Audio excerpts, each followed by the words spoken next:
அனைவருக்கும் வணக்கம். நான் சிறு வயதில் இருந்து பார்த்து வியந்த ஒருவர். நான் வளர வளர பேரோடும் புகழோடும் வெற்றியோடும் வளர்ந்து பிரம்மாண்டமாய் நின்ற ஒருவர். இன்று 3வது முறை 20வது பிறந்த நாளை கொண்டாடி கொண்டிருக்கும் என்னுடைய மாமா அவர்களுக்கு எனது வாழ்த்துக்களை தெரிவித்துக் கொள்வதில் பெருமகிழ்ச்சி அடைகிறேன். சூரியனை 60 முறை பயணம் செய்த ஒருவருக்கு இன்று பிறந்த நாள். அவருக்கு பிறந்த நாள் வாழ்த்துக்களை தெரிவிப்பதை எனது பாக்கியமாக கருதுகிறேன். திரைக்கடல் ஓடியும் திரவியம் தேடி என்பார்கள். அதற்கேற்ப கல்வியை தேடி தேடி பயின்று அறிவு மொத்தத்தையும் தன்னில் அடக்கி கொண்டார். அதனை தான் மட்டும் அல்லாது அனைவருக்கும் வழங்க வேண்டும் என்று எண்ணினாரோ என்னவோ ஒரு கல்லூரி ஒன்றை திறந்தார். அதில் ஏழை மாணவர்களுக்கு பெருமளவில் உதவியை புரிந்து அவர்கள் கல்விக்கு துணை நின்றார். அவ்வையிடம் ஒரு முறை ஒரு கேள்வி எழுந்தது. உலகில் பெரியது என்னவோ? உலகில் பெரியது என்ன? உலகம்தான் பெரியது என்றார் ஔவையார்.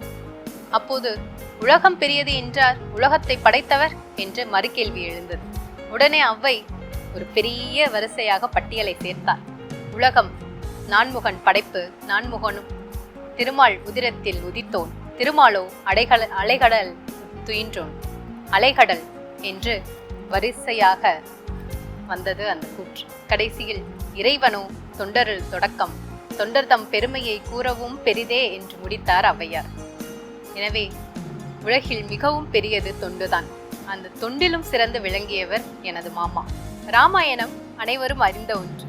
இங்கு எதற்கு ராமாயணம் என்று பார்க்கிறீர்களா? சீதை ராமனின் இல்லறம், சொல்லறம், வில்லறம் 3ஐயும் காத்து நின்றாள். எனவே ராமன் தன்னுடைய பெயரை ஜானகி ராமன், சீதாராமன் என மாற்றிக்கொண்டார். அதுபோல என் மாமாவும் தனக்கு வாழ்வில் துணையாய் நின்ற துணைவியாரின் பெயரை சேர்த்து தன்னுடைய பெயரை கலாபாண்டியன் என மாற்றிக்கொண்டார். தெய்வம் தொழால் கொழுநன் தொழுதெழுவான், பெய்யென பெய்யும் மழை. இக்குறள் அனைவரும் அறிந்ததே.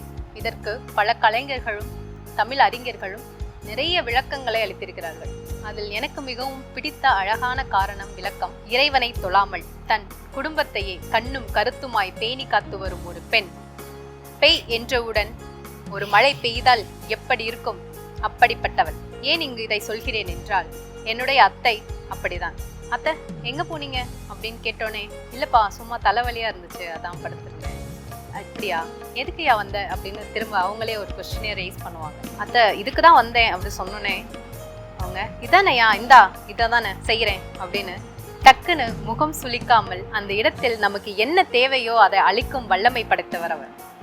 அதனால்தான் இவ்வளவு பெரிய ஒரு குடும்பத்தை கட்டி காக்கும் பொறுப்பை அவரிடம் கொடுத்தும் அதை அழகாக செய்து வருகிறார். ஒருவர் மீது ஒருவர் சாய்ந்து ஓடம் போலே ஆடலாம் ஆடலாம்.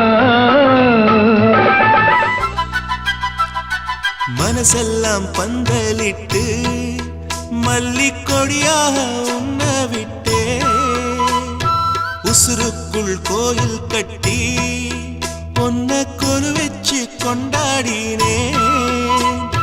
மழை பெய்ஞ்சாலே மண் வாசம், நினைச்சாலே பூவாசந்தான்.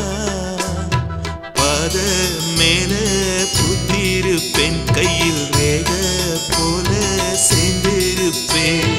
ரோசாப்பூ சின்ன ரோசாப்பூ, உம்பேர சொல்லும் ரோசாப்பூ, காற்றில் ஆடும் தனியாக எம் பாட்டு மட்டும் துணையாக.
ரோசா பூ